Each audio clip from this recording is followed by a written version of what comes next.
नमस्कार। श्रीमद्वाल्मीकीय रामायणे बालकांडे षड्विंश सर्ग। मुनेर्वचन्मक्लबीवं श्रुत्वा नरवरात्मजः राघवः प्राञ्जलिर्भूत्वा प्रत्युवाच दृढव्रतः। मुनि की ये उत्साह भरे वचन सुनकर दृढ़ता पूर्वक उत्तम व्रत का पालन करने वाले राजकुमार श्री राम ने हाथ जोड़कर उत्तर दिया। पितुर्वचन निर्देशात् पितुर्वचन गौरवात् वचनं कौशिकस्तेति कर्तव्यं विशङ्कया अनुशेष्टोऽस्म्य योध्यायां गुरुमध्ये महात्मना पित्रा दशरथेनाहं नावज्ञेयं हि तद्वचः।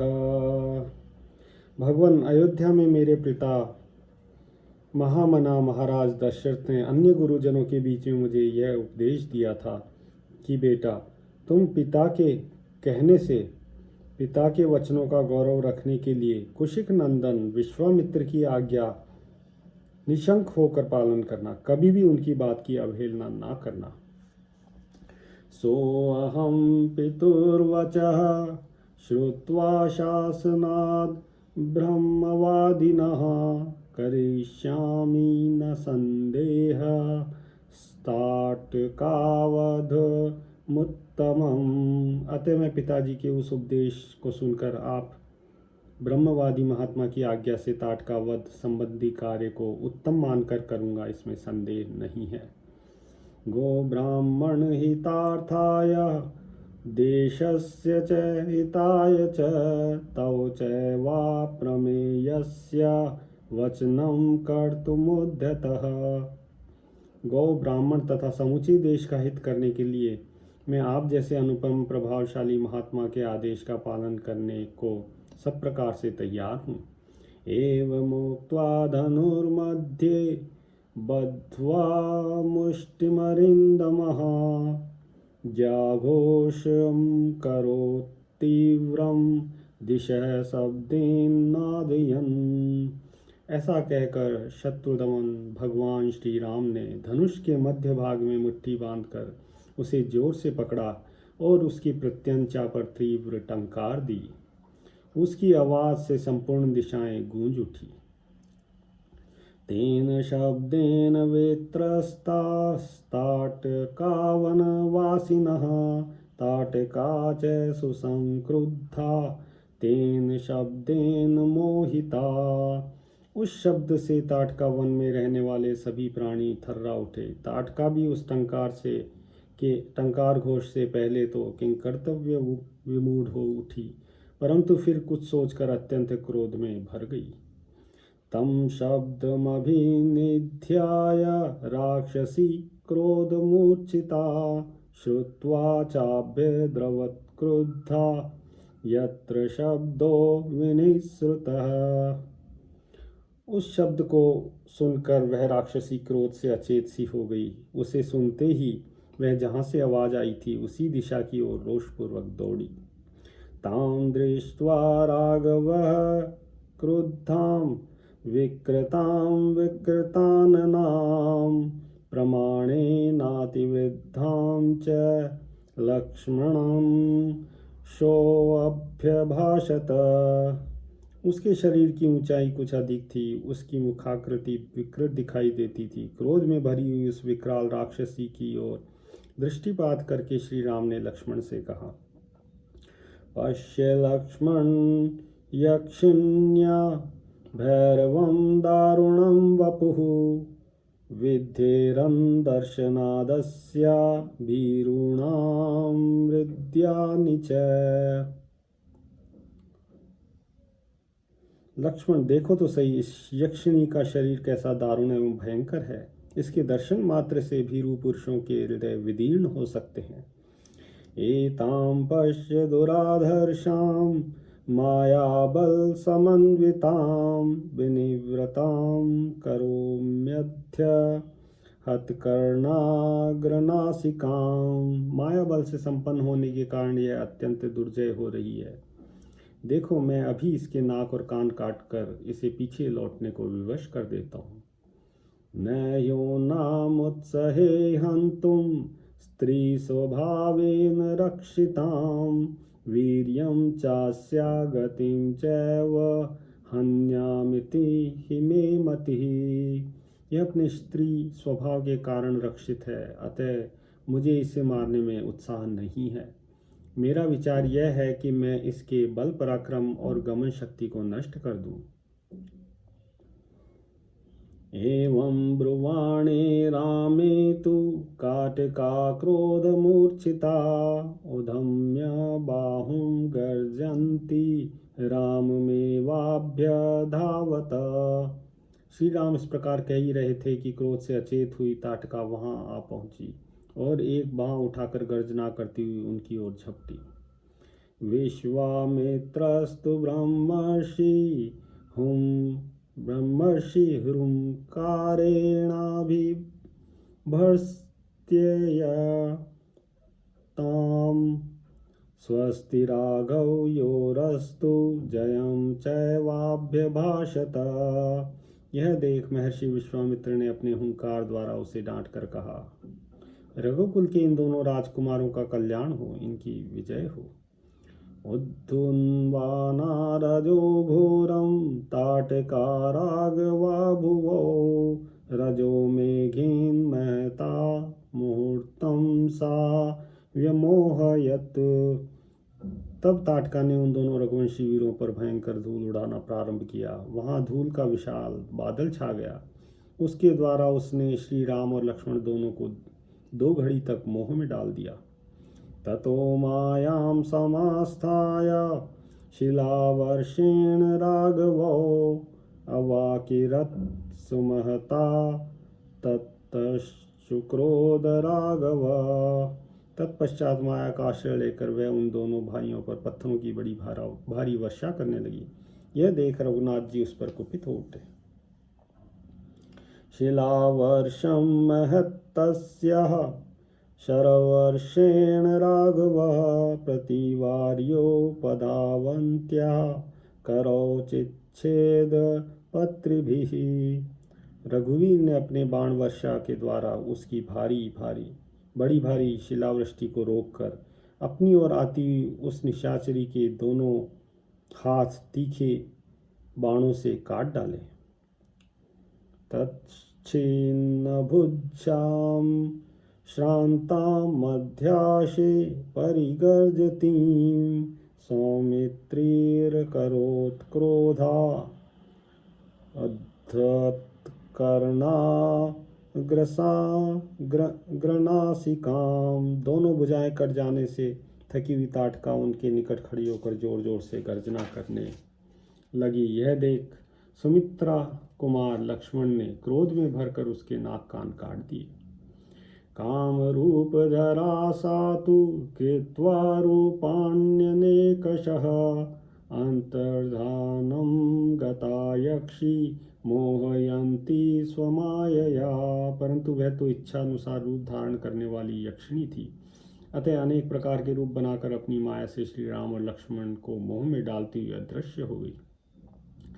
अश्मवर्षं विमुञ्चन्ति भैरवं विचचार सा ततस्तावश्मवर्षेण कीर्यमाणो समन्तता दृष्ट्वा गादिसुतः श्रीमानिदं वचनं ब्रवीत् अलं ते घृणया राम पापैषा दुष्टचारिणी यज्ञविघ्नकरी यक्षी पुरावर्धेत मायया वध्यतां तावदेवैषा पुरा संध्या प्रवर्तते रक्षांसि संध्याकाले तु दुर्दर्शाणि भवन्ति ही। अब वह पत्थरों की भयंकर वर्षा करती हुई आकाश में विचरने लगी। श्री राम और लक्ष्मण पर चारों ओर से पत्थरों की वर्षा होती देख तेजस्वी गादी नंदन विश्वामित्र ने इस प्रकार से कहा, श्री राम, इसके ऊपर तुम्हारा दया करना व्यर्थ है। यह बड़ी पापिनी और दुराचारिणी है, सदा यज्ञों में विघ्न डाला करती है। यह अपनी माया से पुनः प्रबल हो उठे, इसके पहले ही इसे मार डालो। अभी संध्या काल आना चाहता है, इसके पहले ही यह कार्य हो जाना चाहिए, क्योंकि संध्या के समय राक्षस दुर्जय हो जाते हैं। इत्युक्तः स तु तां यक्षी मश्मवृष्ट याभिवशिणीं दर्शयन् शब्दवेधित्वं तां रुरोध स सायकः। विश्वामित्र जी के ऐसा कहने पर श्री राम ने शब्द भेदी बाण चलाने की शक्ति का परिचय देते हुए बाण मारकर प्रस्त्रों की वर्षा करने वाली उस यक्षिणी की को सब ओर से अवरुद्ध कर दिया। सारुद्धा बाण जालेन माया बल समन्विता अभिदुद्रावकाकुत्स्थं लक्ष्मणं च विनेदुषी तामापतन्तीं वेगेन विक्रान्तामशनीमिव शरणो रसि विव्याध सा पपात ममार च। उनके बाण समूह से घिर जाने पर मायाबल से युक्त वह यक्षिणी जोर जोर से गर्जना करती हुई श्री राम और लक्ष्मण के ऊपर टूट पड़ी। उसके चलाए हुए इंद्र के वज्र की भांति वेग से आती देख श्री राम ने एक बाण मारकर उसकी छाती चीर डाली। तब ताड़िका पृथ्वी पर गिरी और मर गई। ताम हताम भीम समकाशाम दृष्ट्वा सुरपतिस्तदा साधु साध्विति काकुत्स्थं सुराश्चाप्यभिपूजयन्। उस भयंकर राक्षसी को मारी गई देख देवराज इंद्र तथा देवताओं ने श्री राम को साधुवाद देते हुए उनकी सराहना की। उवाच परम प्रीत सहस्राक्ष पुरंदर सुराश्च सर्वे संभ्रष्टा विश्वामित्रं अथा ब्रुवन्। उस समय सहस्त्रलोचन इंद्र तथा समस्त देवताओं ने अत्यंत प्रसन्न एवं हर्षोत्फुल्ल होकर विश्वामित्र जी से कहा, मुने कौशिक भद्रं ते सेन्द्रां सर्वे मरुद्गणा तोषिणः कर्मणानेन स्नेहं दर्शय राघवे। मुने, कुशिक नंदन, आपका कल्याण हो। आपने इस कार्य से इंद्र सहित संपूर्ण देवताओं को संतुष्ट किया है। अब रघुकुल तिलक श्री राम पर आप अपना स्नेह प्रकट कीजिए। प्रजापते कृशाश्वस्य पुत्रान् सत्यपराक्रमान् तपोबलव्रतो ब्रह्मन् राघवाय निवेदय। ब्रह्मन प्रजापति कृशाश्व के अस्त्र रूपधारी पुत्रों को जो सत्य पराक्रमी तथा तपोबल से संपन्न है, श्री राम को समर्पित कीजिए। पात्रभूतश्च ते ब्रह्मस्तु वानुगमने रतः कर्तव्यं सुमहत् कर्म सुराणां राजसूनुना। विप्रवर, ये आपके अस्त्रदान के सुयोग्य पात्र हैं तथा आपके अनुसरण में तत्पर रहते हैं। राजकुमार श्री राम द्वारा देवताओं का महान कार्य संपन्न होने वाला है। एवमुक्त्वा सुरा सर्वे जगमुहृष्टा विहाय सं विश्वामित्रं पूजयन्तस्ततः संध्या प्रवर्तते। ऐसा कहकर सभी देवता विश्वामित्र की प्रशंसा करते हुए तथा प्रसन्नतापूर्वक आकाश मार्ग से चले गए। तत्पश्चात संध्या हो गई। ततो मुनिवर पीतस्ताटका वदतोषितः मूर्ध्नि रामपुघ्राय इदं वचनं ब्रवीत्। तदनंतर ताटकावत से संतुष्ट हुए मुनिवर विश्वामित्र ने श्री रामचंद्र जी का मस्तक चूमकर उनसे वह बात कही। इहाध्य रजनीं राम वसां शुभदर्शना श्वः प्रभाते गमिष्याम तथा श्रम पदम मम। हे शुभ दर्शन राम, आज की रात में हम लोग यहीं निवास करेंगे, कल सवेरे अपने आश्रम पर चलेंगे। विश्वामित्र वचः श्रुत्वा हृष्टो दशरथात्मजः उवास रजनीं तत्र ताटकाया वने सुखम। विश्वामित्र की यह बात सुनकर दशरथ कुमार श्री राम बड़े प्रसन्न हुए। उन्होंने ताटका वन में रहकर रात्रि बड़े सुख से व्यतीत की। मुक्तशापं वनं तच्च तस्मिन्नेव तदाहनि रमणीयं विबभ्राज यथा चैत्ररथं वनम्। उसी दिन वह वन शाप मुक्त होकर रमणीय शोभा से संपन्न हो गया और चैत्र रथ वन की भांति अपनी मनोहर छटा दिखाने लगा। निहत्यतां यक्षसुतां स रामः प्रशस्यमान सुरसिद्ध संघे उवास तस्मिन् मुनिना सह प्रभात वेलां प्रतिबोध्यमान। यक्ष कन्या ताटका का वध करके श्री रामचंद्र जी देवताओं तथा सिद्ध समूह की प्रशंसा के पात्र बन गए। उन्होंने प्रातःकाल की प्रतीक्षा करते हुए विश्वामित्र जी के साथ ताटका वन में निवास किया। इत्यार्षे श्रीमद् रामायणे वाल्मीकिये बालिकाण्डे आदिकाव्ये बालकाण्डे षड्विंशः सर्गः। सियावर रामचंद्र पद जय शरणम्।